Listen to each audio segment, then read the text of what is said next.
everybody, Paula Langford here. Day 4 of my video challenge, a few days late. We had cyclone warnings and had to break down balconies and shade sails, and it was a ton of work, and it's been just as much work trying to put everything back together.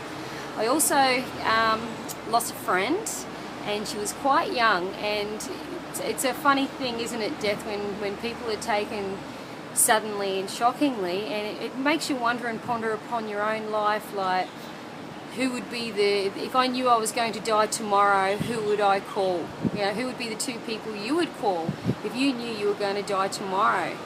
I'll tell you what, it made me pick the phone up, and she was actually on her way to a family reunion, and she didn't even quite make it. So she died in America, and she was on her way to meet brothers, mothers, fathers, sisters, the whole biz, and didn't make it. And then you wonder, you know, was she happy and had lived with her passions, and did she reach her potential?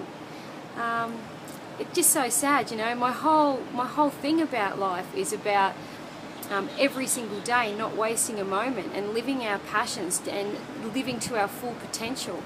And the more I investigate, the more I find that it's about the feeling that we put into everything and the emotion. So just as a negative emotion, we put so much feeling and emotion into, say, a movie.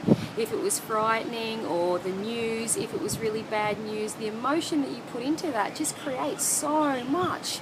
So if you can put that same sort of emotion into creating and happiness and prosperity and feeling good all the time, you know, and working towards your passions, you know, they're really the keys in life. You know, I feel so lucky that I found my passions a long time ago. You know, Napoleon Hill sums it up in his education part about, you know, there's 2 sorts of education, your general and your specialised. Whatever you do, never forget what the dream was and what the passion is, and go and learn it. For God's sakes, go and learn it. Don't waste another moment. Pick up the phone and call those 2 people you would call if you were going to die tomorrow, and live to your potential. And I'll be back soon, and I'm sorry that I was so late on this one, guys.